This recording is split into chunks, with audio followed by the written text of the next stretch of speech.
Todas as noites, a Euna acordava assustada com barulhos dentro de sua casa.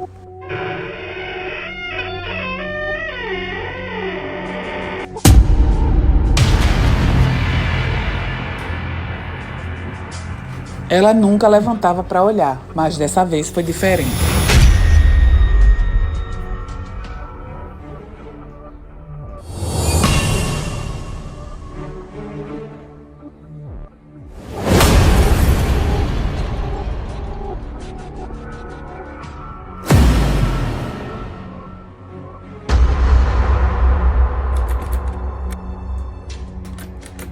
Ela tinha certeza que dessa vez ela ia descobrir o que estava acontecendo.